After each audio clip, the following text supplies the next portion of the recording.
How you doing there, people? This is Homer Cocktail 24. A little breezy out right now. A little breezy out. Not too breezy, a little overcast as well.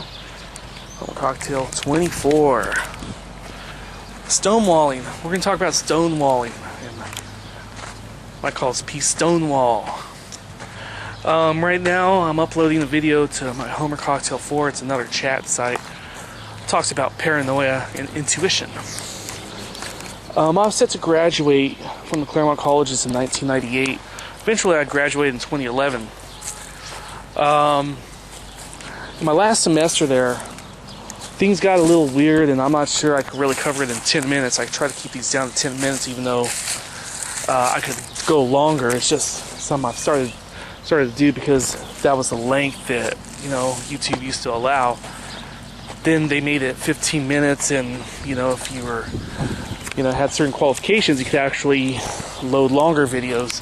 I have a Homer Cocktail 15 site where I have a few very long videos. My most viewed videos there, by the way, it's a Nirvana tribute. It's about 45 minutes long. Fucked around and did the entire New York City thing. The Unplugged in New York. I did a tribute for that.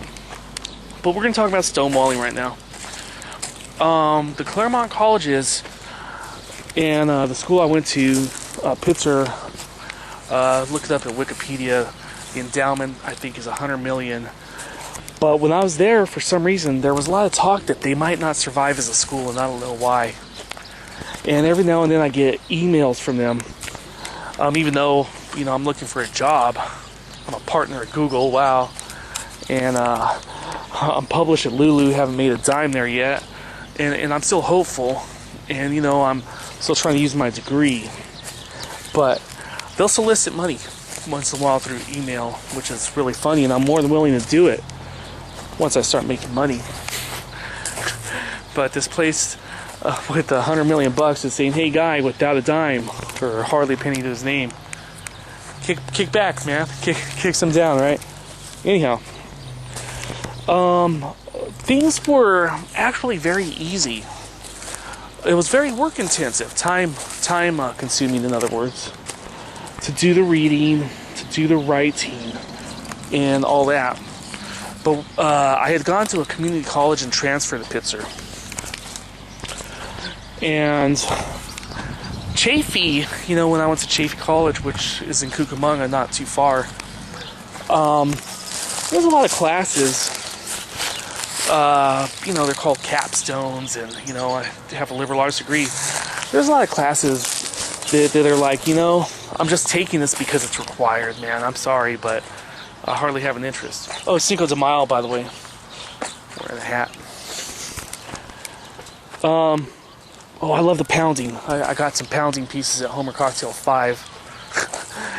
Anyhow, yeah, things were very, very easy. And, I drove up to San Francisco a couple of years with the Ecology Center in 96 and 97. And, they call it a labor of love. If you're not into it, and if you don't like the people, it sucks. I gotta drive all the way to Frisco for a conference for what, man? And blah, blah, blah. No, but if you like the subject, you like the people, it's a labor of love. And I did a Save Ward... What's that? I did a Save Ward Valley paper and presentation. And, went out to the Colorado River and took pictures and talked to some people and got literature, etc. And Chaffee really wasn't like that, where you have to be so thorough and so involved. But if you like what you're doing, it's not difficult stuff. And I talked to a buddy of mine because, I didn't graduate in the autumn of 98 like I was expecting. And I have all my life to explain my circumstance because there was a lot of things going on. But I was in 3 classes after coming back from Venezuela, and I only passed one of them because not only did I enroll late because I came back from Venezuela, but I left early. Part of the reason is I had family problems. One of which is that my mom had a plastic tube down her throat because she had emphysema and she was struggling to stay alive. And I told my advisor, I was telling him this is not a good time for me.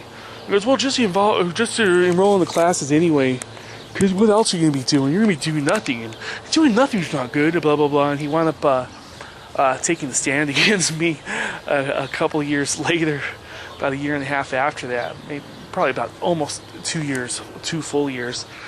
And hey man, this is more than a decade later that I'm filming this, and I'm past it. You know, I graduated and I don't have to talk to that fucker ever again. It's too bad. You know, people go their own ways. But he recommended me to this other teacher that last semester. It was an environmental workshop class, which was in the arts. And, you know, I talked to my buddy a few years ago because, you know, I hadn't graduated yet. And, you know, I think I was one class short. And it could have been an elective because I had already taken an anthropology class. And I told him I wanted to take statistics or something. I'd already taken calculus.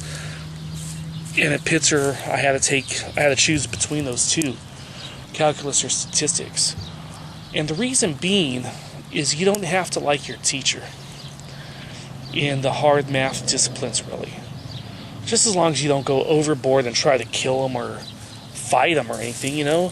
You don't have to like the person, they don't have to like you.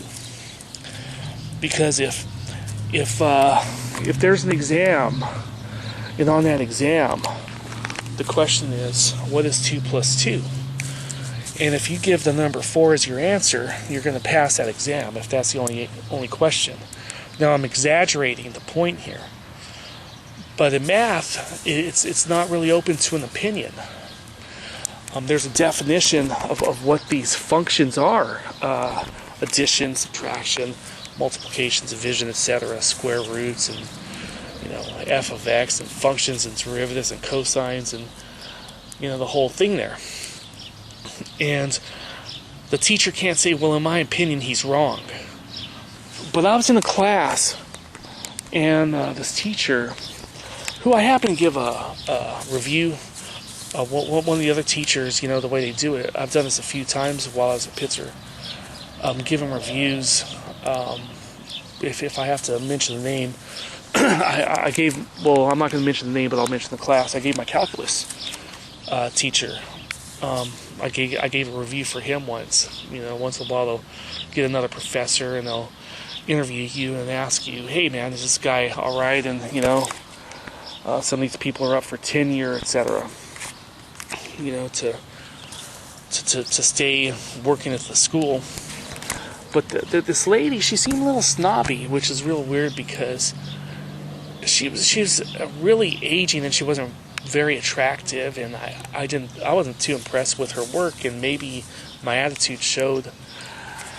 And there's a few people in the class enrolled, a couple actually.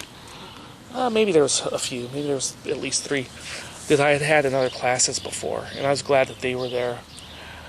And it seemed to me like she just hated me for some reason. And I made this homemade little, not a jar, but little basket actually, because you know we were assigned to do stuff like that. And I made a straw hat, and you know, it was an environmental workshop class. And I played guitar during my presentation, and I explained my situation and everything. And she was giving this innuendo. Oh, this is very specific. I wrote about this, and I don't have time because we're coming on 10 minutes. This innuendo language, and I'm going to cut this off. But she used to do this head bobbing thing, and we walked through this outback, and they have these agave trees like this. And this thing, agave trees sprout up like this, and they only do it once in their life, and they do it to you know, duplicate, you know, for reproduction. Anyhow, I'm going to wrap this up. I'm not going to even finish my point. But I felt stonewalled that last semester, and that was one of the classes. And I got a passing class, even though I enrolled late and left early in another class. And it just seemed that no matter what I was doing there, it wasn't going well, and I had family problems. I just left. But I'm leaving here. Party on. Homer Cocktail 24. I got the vlog bug. Bye-bye.